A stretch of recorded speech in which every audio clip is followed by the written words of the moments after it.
무리야! 깜짝이야. 이게 다 너 때문이야. 어머, 미안. 옛날 옛적 전라도 전주 땅에 허진사라는 선비가 살고 있었습니다. 허진사는 고래등 같은 기와집에 살며 번쩍이는 비단 옷만 입고 다녔지요. 그는 하루 종일 대청마루에 앉아 어려운 한자만 중얼거리며 세상을 굽어보았습니다. 길을 가다 평민을 마주치면 고개부터 빳빳하게 쳐들고 헛기침을 내뱉었습니다. 에헴, 천한 것들이 어찌 감히 양반의 길을 막느냐. 마을 사람들은 그의 그림자만 보여도 재수 없다며 슬금슬금 피하기 바빴습니다. 한편 전주성 밖에는 청하라는 이름의 기생이 살고 있었습니다. 그녀는 비록 신분은 천했으나 그 총명함과 지혜는 전주 땅에서 으뜸가는 여인이었습니다. 허진사의 콧대 높은 행차와 그 앞에서 주눅든 백성들의 모습. 이것이 당시 전주 땅의 씁쓸한 아침 풍경이었습니다. 어느 날 장터 국밥집에서 작은 소란이 일어났습니다. 지나가던 늙은 떠돌이 스님이 오만한 허진사에게 넌지시 말을 건넸습니다. 이보시오. 체면이란 남이 세워주는 것이지 스스로 세우는 것이 아니라오. 허진사는 코웃음을 치며 들고 있던 부채로 스님의 코앞을 가리켰습니다. 어디서 굴러먹던 땡중이 감히 이 몸을 가르치려 드느냐. 그는 스님의 뼈 있는 충고를 비웃으며 거들먹거리며 걸음을 옮겼습니다. 이 모습을 국밥집에서 지켜보던 청하는 스님의 말을 가슴 깊이 새겼습니다. 체면은 스스로 세우는 것이 아니라는 그 말의 의미를 말이지요. 허진사의 오만함은 갈수록 하늘을 찌를 듯 했습니다. 그는 장터에 나타나 열심히 일하는 상인들을 무시하기 일쑤였습니다. 이 무식한 것들, 너희가 천자문한 글자나 제대로 뗄 줄 아느냐? 과일 장수 박서방은 억울한 마음을 꾹 누르며 고개를 숙일 뿐이었습니다. 허진사는 값을 치르지도 않고 잘 익은 참외를 덥석 집어먹었습니다. 오히려 양반인 내가 먹어주는 것을 영광으로 알라는 아나무인이었지요. 마을 사람들의 가슴 속엔 울화와 불만이 하루하루 쌓여만 갔습니다. 저 고약한 양반의 콧대를 누가 좀 시원하게 꺾어주면 원이 없겠네. 그 시각 청하는 기방의 장부를 정리하며 깊은 한숨을 내쉬었습니다. 사실 그녀는 가난한 이웃들을 몰래 도우며 살고 있었습니다. 하지만 신분이라는 거대한 벽 앞에서는 그녀 또한 무력함을 느껴야 했지요. 언제까지 저런 무도한 행패를 눈감고 보아야 한단 말인가. 그러던 어느 날 전주 땅에 아주 흥미로운 소문이 퍼졌습니다. 새로 부임한 사또가 문장가들을 뽑는 큰 백일장을 연다는 소식이었지요. 장원에게는 큰 상금과 함께 가문의 영광이 내려질 예정이었습니다. 허진사는 이미 자신이 장원이라도 된 듯 온 동네에 자랑질을 해댔습니다. 내 문장을 따라올 자가 이 좁은 조선 땅에 어디 또 있겠느냐. 기세가 등등해진 허진사는 급기야 국밥집 밥회 좌판을 걷어찼습니다. 자신의 귀한 비단옷에 국물이 튀었다는 어처구니 없는 이유 때문이었지요. 국밥집 노파가 눈물을 흘리며 바닥에 엎드려 빌고 또 빌었습니다. 허진사는 사과는커녕 엽전 한 푼 던지지 않고 호통만 쳤습니다. 밥값도 못하는 주제에 감히 이 귀한 옷을 더럽히다니 썩 물러가라. 이 참혹한 광경을 청하는 바로 곁에서 생생하게 목격하고 말았습니다. 청하의 주먹이 분노로 부르르 떨렸습니다. 도저히 참을 수가 없었지요. 하지만 곁에 있던 동기들이 그녀의 소매를 다급히 붙잡았습니다. 참아라, 청하야. 우리는 그저 힘없는 천한 기생일 뿐이다. 양반에게 대들었다가 멍석말이라도 당하면 내 인생은 끝이야. 청아도 순간 두려움이 엄습했습니다. 하지만 가슴속 불길은 꺼지지 않았지요.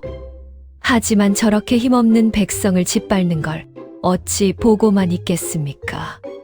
그날 밤 청아는 촛불을 켜둔 채 밤새도록 고민에 빠졌습니다. 내가 감히 저 하늘 같은 양반을 희롱하고 대적해도 되는 것일까?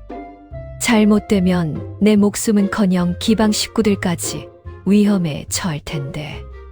그러나 낮에 보았던 백성들의 눈물 섞인 한숨이 귓가에 쟁쟁했습니다. 다음 날 아침 청아는 거울 앞에 앉아 비장하게 머리를 빗어 넘겼습니다. 그리고 단호한 표정으로 기방의 문을 박차고 나섰습니다. 제가 한번 해보겠습니다. 저 오만한 콧대를 산산조각 내겠어요. 그녀는 백일장이 열리는 관아 앞 광장으로 성큼성큼 향했습니다. 구름처럼 몰려든 구경꾼들을 뚫고 가장 잘 보이는 앞자리에 앉았습니다. 이제 목숨을 건 위험하고도 통쾌한 장난이 시작되는 순간이었습니다. 광장 한 구석에서 청아는 우연히 그 떠돌이 스님을 다시 마주쳤습니다. 스님은 허허 웃으며 청아에게 정체 모를 종이 한 장을 건네주었지요. 내 눈빛이 예사롭지 않구나. 혹시 이 글자를 알아보겠느냐? 종이에는 한자 같기도 하고 그림 같기도 한 기묘한 형상이 그려져 있었습니다. 스님, 이것은 글자가 아니라 그저 장난으로 휘갈긴 낙서 아닙니까?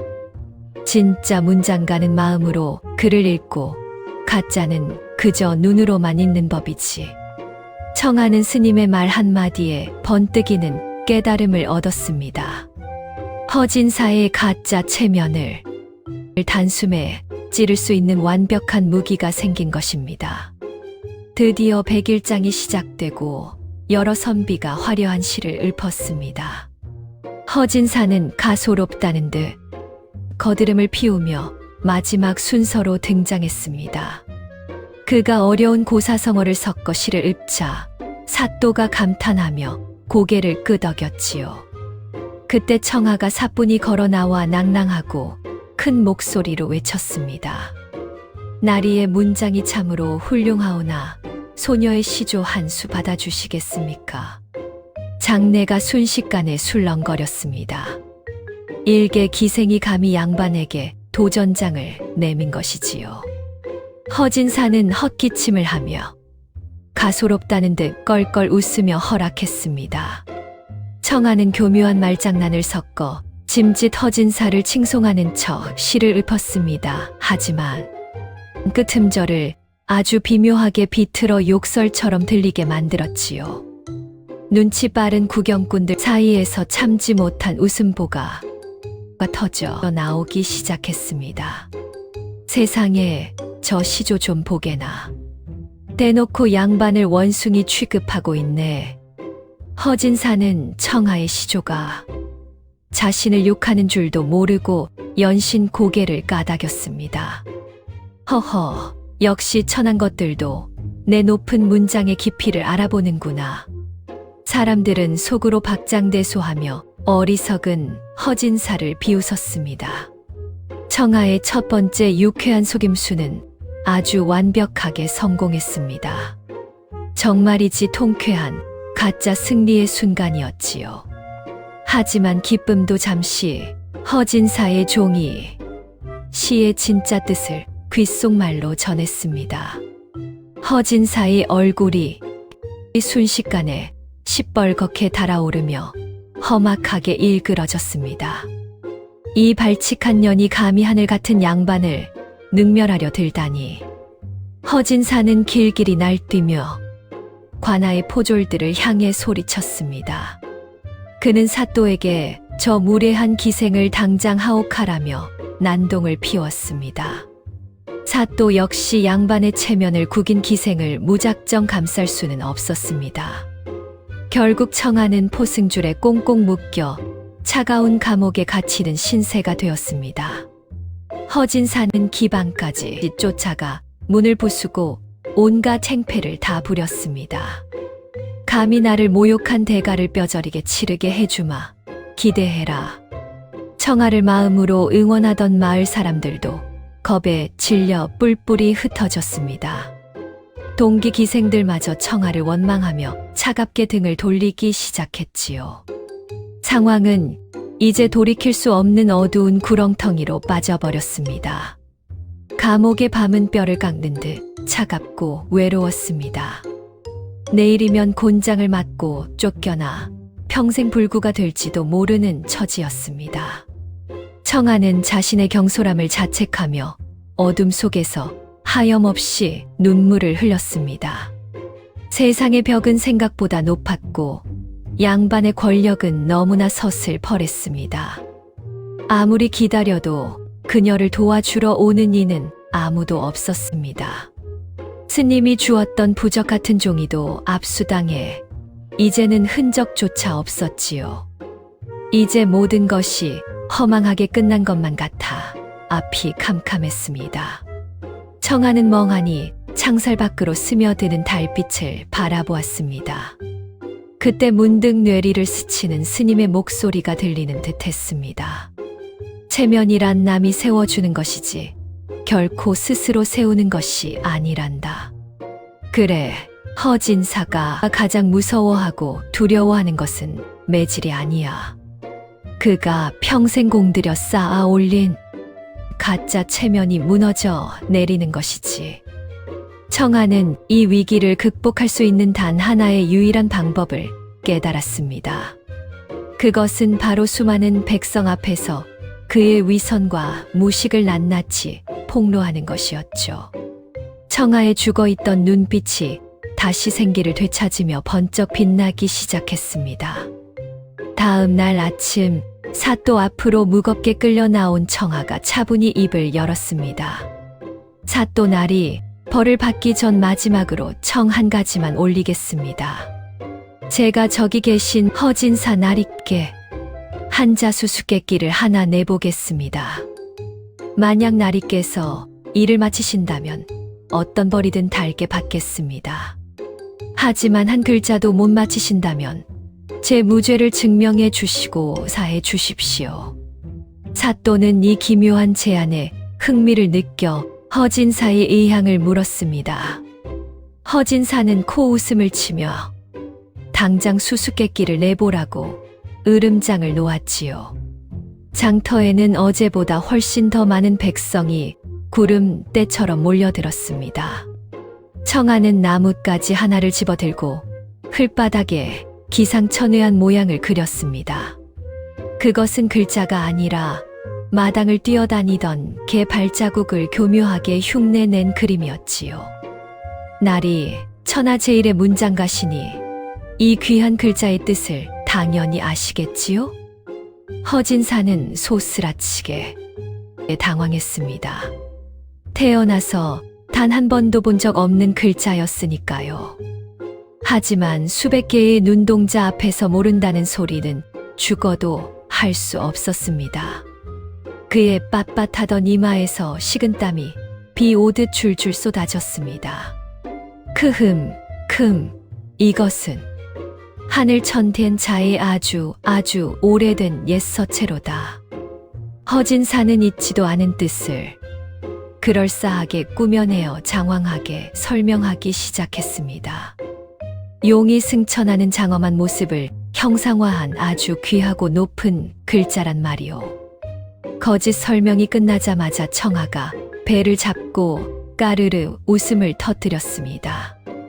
날이 그것은 용의 승천이 아니라 지나가던 바둑이의 발자국을 그린 것입니다요. 그 순간 적막하던 장터에 수백 명의 박장대소가 천지를 울렸습니다. 사또마저 체면을 잊고 배를 잡고 웃느라 의자에서 대굴대굴 굴러떨어질 지경이었죠. 허진사의 가짜 권위와 끔찍한 무식이 만천하에 낱낱이 드러나고 말았습니다. 저런 무식하고 허풍심한 자가 어찌 양반 행세를 하며 우리를 핍박했단 말인가. 다급히 변명을 시도하던 허진사는 쏟아지는 조롱과 비웃음을 견디지 못했습니다. 그는 부끄러움에 얼굴이 홍당무가 되어 장터 밖으로 주랭랑을 쳤습니다. 통쾌한 웃음소리가 전주 땅의 묵은 체증을 시원하게 씻어내렸습니다. 그 후로 많은 세월이 흘렀습니다. 허진사는 그날의 망신으로 2번 다시 대문 밖을 나오지 못했지요. 그는 길가에 돌아다니는 강아지만 보아도 기겁하며 도망치는 신세가 되었습니다. 반면 청하는 마을 아이들을 옹기종기 모아놓고 참된 글과 마음을 가르쳤습니다. 아이들의 낭낭하고 맑은 글 읽는 소리가 서당 담벼락을 넘어 멀리 퍼져나갔지요. 청아의 얼굴에는 예전의 답답함 대신 늘 환하고 따뜻한 미소가 가득했습니다. 체면이란 남이 세워주는 것이지 결코 스스로 세우는 것이 아니라는 사실. 허세와 거짓으로 쌓아 올린 가짜 권위는 진실이라는 작은 빛 앞에서도 무너집니다. 진정한 배움은 남을 얕보는 오만함이 아니라 자신을 낮추는 겸손에서 시작됩니다. 다음 영상을 빠르게 만나보시려면 좋아요와 구독을 꼭 눌러주세요. 그럼 모두 행복하고 평안한 하루 보내시길 바랍니다. 감사합니다.